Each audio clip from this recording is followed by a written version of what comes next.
అందరికీ నమస్కారం. ఈరోజు మనం ఒక చాలా ముఖ్యమైన, మన జీవితాన్ని మార్చే శక్తి ఉన్న ఒక ఆలోచన గురించి మాట్లాడుకోబోతున్నాం. మొదలుపెట్టే ముందు ఒక్కసారి ఈ మాటల్ని మనసులో చదువుకోండి. మిమ్మల్ని మీరు తమాషాకి కూడా తక్కువ చేసి మాట్లాడుకోకండి. మీ శరీరానికి ఆ తేడా తెలీదు. అబ్బా! ఎంత బలమైన వాక్యం కదా ఇది! ఇది కేవలం కొన్ని పదాల కూర్పు కాదు. మన జీవితాన్ని, మన ఆరోగ్యాన్ని, మన భవిష్యత్తును శాసించగల ఒక పెద్ద నిజం. ఈరోజు మనం ఈ మాటల వెనుక ఉన్న అసలైన శక్తి ఏంటో దాని లోతుల్లోకెళ్ళి చూద్దాం. పదండి. సెక్షన్ 1. లోపలి గొంతు ప్రతిధ్వని. హుక్. మనం రోజూ ఎవరితో ఎక్కువగా మాట్లాడుకుంటాం? బయటివాళ్లతోనా? కాదు. మనతో మనం. అవునా? మన లోపలెప్పుడో ఒక గొంతు మాట్లాడుతూనే ఉంటుంది. దాన్నెప్పుడైనా ఆగి గమనించారా? ఆ గొంతు మనకి మంచి చేసే స్నేహితుడిలా మాట్లాడుతుందా, లేక మనల్నెప్పుడు విమర్శించే శత్రువులా మాట్లాడుతుందా? ఒక్కసారి ఆలోచించండి. ఒక చిన్న సంఘటన ఊహించుకుందాం. ఆఫీస్లో ఉన్నారు. ఒక చాలా ముఖ్యమైన ఈమెయిల్ పంపిస్తున్నారు. అంతా సరిచూసుకుని అంతా అయిపోయిందనుకుని సెండ్ బటన్ నొక్కారు. నొక్కిన మరుక్షణం గుర్తొచ్చింది, అయ్యో, ఒక చిన్న తప్పు జరిగిపోయిందని. ఏదో ఒక పేరు తప్పుగా రాయడమో, లేకపోతే ఒక ఫైల్ అటాచ్ చేయడం మర్చిపోవడమో జరిగింది. అంతే. ఆ క్షణం మన లోపలనుంచి వచ్చే మొదటి మాటేంటి? వెంటనే మనల్ని మనమే వేసుకునే మొదటి ప్రశ్న ఇదే. ఛా! నేనిలా ఎందుకు చేశాను? ఈ ప్రశ్నలో ఎంత బాధ, ఎంత నిరాశ ఉంటాయో కదా! ఆ ఒక్క చిన్న పొరపాటు ఆ క్షణంలో మనకి ఒక పెద్ద ఘోరంలా కనిపిస్తుంది. మనసు మొత్తం చిందరవందరైపోతుంది. కాని కథ అక్కడితో ఆగదు. ఆ ప్రశ్న ఇంకా లోతుకు వెళ్తుంది. చూసారా? ఎంత తేలిగ్గా ఒక చిన్న పొరపాటు కాస్త మన వ్యక్తిత్వం మీద ఒక ముద్రగా మారిపోయిందో? నేనొక తప్పు చేశాను అనుకోడానికి బదులు నేనే ఒక తప్పు అన్నట్టుగా, నేనెంత మూర్ఖుడిని, నాకసలు బుర్రలేదు అని మనల్ని మనమే తిట్టుకుంటాం. ఆ ఒక్క పొరపాటు మనల్ని మనం చూసుకునే విధానాన్నే మార్చేస్తుంది. ఇక్కడే అసలు ప్రమాదం మొదలవుతుంది. ఆ మాట అక్కడతో కూడా ఆగదు. ఇప్పుడు చూడండి, ఆ ఒక్క సంఘటన మన భవిష్యత్తు మీద కూడా నీడలా పరుచుకుంది. దీన్ని ఎప్పటికీ సరిగ్గా చెయ్యలేను. ఇది ఒక మాట కాదు, మనకు మనమే రాసుకుంటున్న ఒక భవిష్యత్తు. మనమీద మనకే నమ్మకం పోతుంది. రేపు మళ్ళీ అలాంటి పని చెయ్యాల్సొచ్చినప్పుడు మనసులో ఈ మాటే ముందుగా మోగుతుంది. అది మనల్ని బలహీనపరుస్తుంది.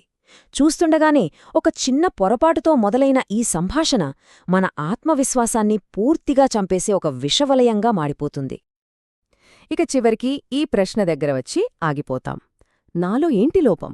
అందరూ బాగానే చేస్తున్నారు, నాకే ఎందుకిలా అవుతోంది? ఈ ప్రశ్న మనల్ని పూర్తిగా నిస్సహాయులుగా మార్చేస్తుంది.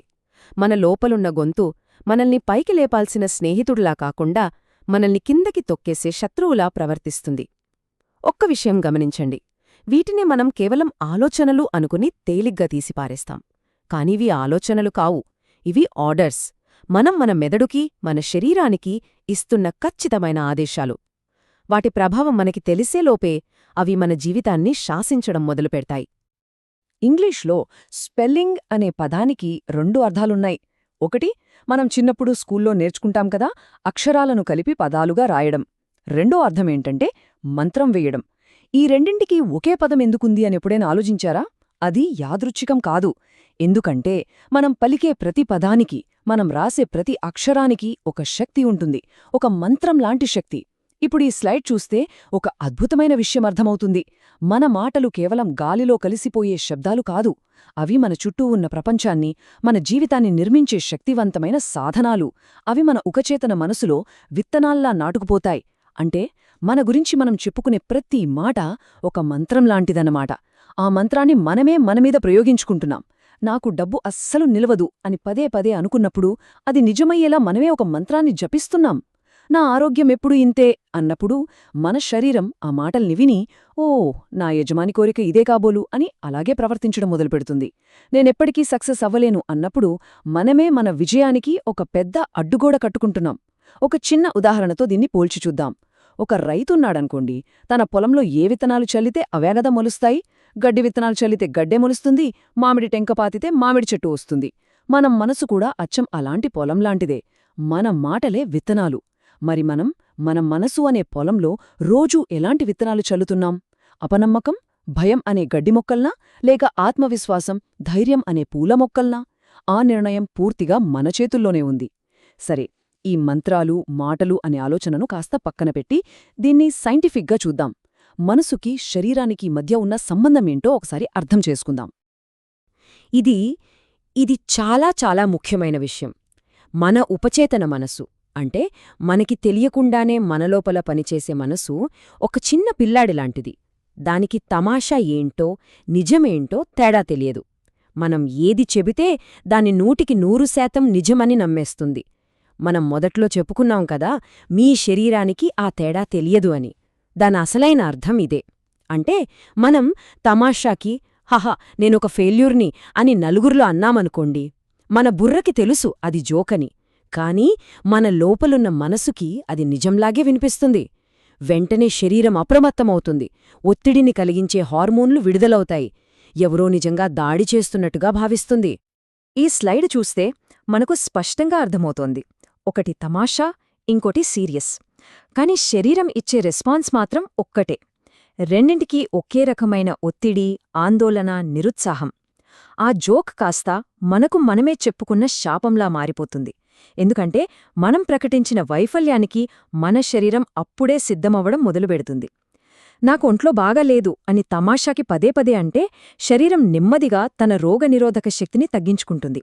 ఎందుకంటే యజమానించిన ఆర్డర్ అది. ఇలా చాలా కాలం పాటు మనల్ని మనం తిట్టుకోవడం వల్ల మానసిక ఒత్తిడి, ఎప్పుడూ నీరసంగా ఉండటం, ఏ పని మీద ఆసక్తి లేకపోవడం, ఇలాంటి శారీరక లక్షణాలు కూడా మొదలవుతాయి. మనకి తరచూ వచ్చే తలనొప్పులు, కడుపులో గడబెడ, నిద్ర పట్టకపోవడం, వీటన్నింటికీ కారణం ఎక్కడో బయట ఉందని వెతుకుతాం. కాని ఒక్కొక్కసారి అస్సలు కారణం మన లోపలే. మనం మనతో మాట్లాడుకునే మాటల్లోనే ఉందేమో. సెక్షన్ 4 మీ జీవిత స్క్రిప్టును తిరిగి రాయడం. ప్రధాన భావన 3 పద్ధతి. సరే, ఇప్పటిదాకా సమస్య గురించి మాట్లాడుకున్నాం. ఈ ప్రతికూల మంత్రాల వల్ల కలిగే నష్టమేంటో చూసాం. మరి దీనికి పరిష్కారమేంటి? మన జీవితానికి ఒక కొత్త, మంచి స్క్రిప్టునెలా రాసుకోవాలి? దానికి ఒక సింపుల్ కాని చాలా శక్తివంతమైన 3 అంచెల పద్ధతి ఉంది. మొదటిది గుర్తించడం. ఇదే అన్నిటికంటే కష్టమైనది, ముఖ్యమైనది కూడా. మనల్ని మనం తిట్టుకుంటున్నప్పుడు, తక్కువ చేసుకుంటున్నప్పుడు ఆ ఆలోచనను పట్టుకోవడం మొదలుపెట్టాలి. ఓ చూసావా, మళ్ళీ నన్ను నేను మూర్ఖుడిననుకున్నాను అని ఒక సాక్షిలా గమనించాలి. మొదట్లో ఇది కష్టంగా ఉన్నా కొద్ది రోజులు ప్రయత్నిస్తే రోజుకి ఎన్ని వందలసార్లు మనల్ని మనం కించపరుచుకుంటున్నామో అర్థమై ఆశ్చర్యపోతాం. రెండోది ఆపడం. ఆ ప్రతికూల ఆలోచనను గుర్తించిన వెంటనే అక్కడికక్కడే దాన్నాపేయాలి. ఆ ఆలోచనల రైలును పట్టాలు తప్పించాలి. దీనికోసం ఏదైనా ఒక చిన్న పని చేయొచ్చు. చేతికి రబ్బర్ బ్యాండుంటే దాన్ని మెల్లగా లాగి వదలడం. లేదా మనసులోనే ఒక పెద్ద స్టాప్ సిగ్నల్ని ఊహించుకోవడం. ఆ ఆలోచన ముందుకు వెళ్లకుండా దానికొక ఫుల్ స్టాప్ పెట్టేయాలి. ఇక మూడోది మార్చడం. ఇది చాలా ముఖ్యం. ఆపిన పాత ఆలోచన స్థానంలో ఒక కొత్త, మంచి ఆలోచనను చేతనంగా నింపాలి. ఆ ఖాళీని అలా వదిలేకూడదు. పాత చెత్తను తీసేసి ఆ స్థానంలో ఒక మంచి మొక్కన్నాటాలి. ఈ ఉదాహరణలు చూడండి. ఇది సమస్య లేదని కళ్ళు మూసుకోమని చెప్పడం కాదు. అంతా బాగుంది అని మనల్ని మనం మోసం చేసుకోవడం కాదు. ఇది సమస్యను చూసే మన దృష్టిని మార్చుకోవడం గురించి. ఇది అసాధ్యం అంటే ప్రయాణం అక్కడే ఆగిపోతుంది. కానీ ఇది ఒక సవాలు అంటే మన మెదడు పరిష్కారం కోసం వెతకడం మొదలుపెట్టుంటుంది. నేను మూర్ఖుడనే అంటే మన వ్యక్తిత్వం మీద దాడి. కాని నేనొక తప్పు చేశాను, దానినుంచి నేర్చుకుంటాను అంటే అది మన ఎదుగుదలకు సాయపడుతుంది. ఈ చిన్న మార్పు మన ఆలోచన విధానంలో ఒక విప్లవాన్ని తీసుకొస్తుంది. సెక్షన్ 5 కొత్త మాటల కథ, మానవ కథా విధానం. ఇదంతా ఒక కథ రూపంలో చూస్తే మనకింకా బాగా అర్థమవుతుంది. రోహన్ అనే ఒక యువకుడి కథ ఇది. రోహన్ తన గురించి తాను ఎప్పుడూ తక్కువగా ఆలోచించి ఒక వలయంలో చిక్కుకుపోయాడు. నిజానికి రోహన్ చాలా తెలివైనవాడు, బాగా కష్టపడి పనిచేస్తాడు. కాని అతని లోపల ఒక గొంతు ఎప్పుడూ అతన్ని వెనక్కి లాగుతూ ఉండేది. ఆఫీస్లో ప్రమోషన్ గురించి ప్రస్తావన వస్తే లేదు నేనింక దానికి సిద్ధంగా లేను అనుకునేవాడు.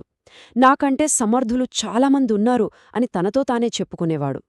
అతను ఏదైనా సాధిస్తే ఇది నా గొప్పతనం కాదు, ఏదో అదృష్టం కొద్దీ జరిగింది అని దాన్ని కొట్టిపారేసేవాడు.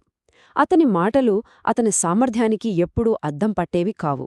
ఒకరోజు తన స్నేహితులతో కూర్చున్నప్పుడు వాళ్లల్లో ఒకరు తమాషాగా, డబ్బు విషయంలో నాది ఎప్పుడూ ఇంతే బ్రదర్, చేతిలో నిలవదు అన్నాడు. ఆ మాట విన్న రోహన్కి ఒక్కసారిగా తన గురించి తనకు అర్థమైంది. అరే, ఇతను డబ్బు గురించి ఎలా మాట్లాడుతున్నాడో నేను నా కెరియర్ గురించి, నా సామర్థ్యం గురించి అచ్చం అలాగే కదా మాట్లాడుతున్నాను అని గ్రహించాడు. ఆ క్షణం రోహాన్ జీవితాన్ని మార్చేసింది. మనం ఇందాక మాట్లాడుకున్న ఆ 3 దశల పద్ధతిని పాటించాలని గట్టిగా నిర్ణయించుకున్నాడు. ఒక చిన్న జేబు డైరీ కొనుక్కుని తన గురించి తనకొచ్చే ప్రతికూల ఆలోచనలను రాయడం మొదలుపెట్టాడు. అదే గుర్తించడం. ఆ ఆలోచన వచ్చినప్పుడల్లా మనసులో గట్టిగా ఆపు అని చెప్పుకునేవాడు. ఇదే ఆపడం. ఆ తర్వాత ఆ పాత ఆలోచనకు బదులుగా ఒక కొత్త, సానుకూలమైన వాక్యాన్ని రాసుకునేవాడు. నా వల్ల కాదు అని అనిపించినప్పుడు నేను ప్రయత్నిస్తే ఏదైనా చేయగలను అని రాసుకున్నాడు. ఇదే మార్చడం. రోజులు గడిచాయి. నెమ్మదిగా, చాలా నెమ్మదిగా అతనిలో మార్పు రావడం మొదలైంది. అతని ఆత్మవిశ్వాసం పెరిగింది. మీటింగుల్లో భయపడకుండా తన అభిప్రాయాలను చెప్పడం మొదలుపెట్టాడు. చివరికి ప్రమోషన్ కోసం దరఖాస్తు చేసుకున్నాడు. అది అంత సులభం కాకపోయినా ఈసారి అతని లోపలి గొంతు అతన్ని విమర్శించలేదు.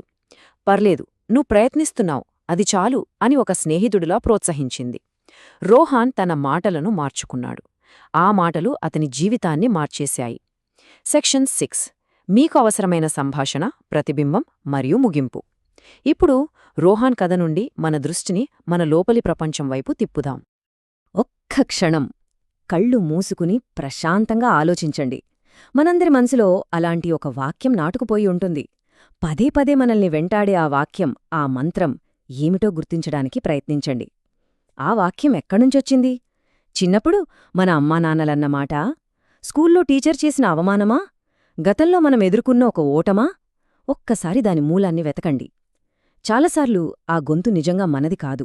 ఎవరో మనకి అంటించిన ముద్ర. దాన్ని మనం ఇన్నాళ్లు మనదిగా నమ్ముతూ మోస్తున్నాం. ఒక్క విషయం బలంగా గుర్తుంచుకోండి. మన జీవితంలో మనం చేసే అత్యంత ముఖ్యమైన సంభాషణ ఏదైనా ఉందంటే అది ప్రతిరోజూ, ప్రతి క్షణం మనతో మనం జరుపుకునే సంభాషణే.